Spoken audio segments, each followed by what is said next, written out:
बहुत पुरानी बात है। मगध राज्य में एक सोनापुर नाम का गांव था। उस गांव के लोग शाम होते ही अपने घरों में आ जाते थे और सुबह होने से पहले कोई कोई भी घर के बाहर कदम भी नहीं रखता था। इसका कारण डाकू अंगुलीमाल था। डाकू अंगुलीमाल मगध के जंगलों की गुफा में रहता था। वह लोगों को लूटता था और जान से भी मार देता था। लोगों को डराने के लिए वह जिसे भी मारता उसकी एक उंगली काट लेता और उन उंगलियों की माला बनाकर पहनता। इसीलिए उसका नाम अंगुलीमाल पड़ा। गांव के सभी लोग परेशान थे, कैसे इस डाकू के आतंक से छुटकारा मिले। एक दिन गौतम बुद्ध उस गांव में आए। गांव के लोग उनकी आवभगत करने लगे।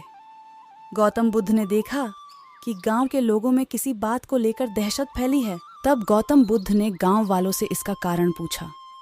ये सुनते ही गांव वालों ने अंगुलीमाल के आतंक का पूरा किस्सा उन्हें सुनाया।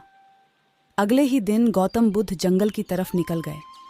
गांव वालों ने उन्हें बहुत रोका, पर वो नहीं माने। बुद्ध को आते देख अंगुलीमाल हाथों में तलवार लेकर खड़ा हो गया, पर बुद्ध उसकी गुफा के सामने से निकल गए। उन्होंने पलटकर भी नहीं देखा। अंगुलीमाल उनके पीछे दौड़ा, पर दिव्य प्रभाव के कारण वो बुद्ध को पकड़ नहीं पा रहा था। थक हार कर उसने कहा, रुको।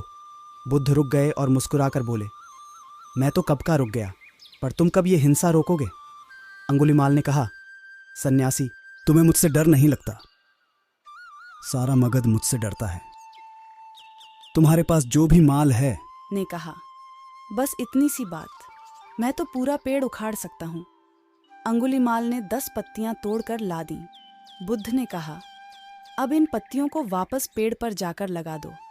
अंगुलीमाल ने हैरान होकर कहा, टूटे हुए पत्ते कहीं वापस लगते हैं क्या? तो बुद्ध बोले, जब तुम इतनी छोटी सी चीज को वापस नहीं जोड़ सकते तो तुम सबसे शक्तिशाली कैसे हुए? यदि तुम किसी चीज को जोड़ नहीं सकते तो कम से कम उसे तोड़ो मत। यदि किसी को जीवन नहीं दे सकते तो उसे मृत्यु देने का भी तुम्हें कोई अधिकार नहीं है। ये सुनकर अंगुलीमाल को अपनी गलती का एहसास हो गया और वह बुद्ध का शिष्य बन गया और उसी गांव में रहकर लोगों की सेवा करने लगा। आगे चलकर यही अंगुलीमाल बहुत बड़ा सन्यासी बना और अहिंसा नाम से प्रसिद्ध हुआ। अगर इस तरह का कहानी डेली आप सुनना चाहते हैं तो हमारे चैनल को सब्सक्राइब करें, लाइक, कमेंट, शेयर ज़रूर करें।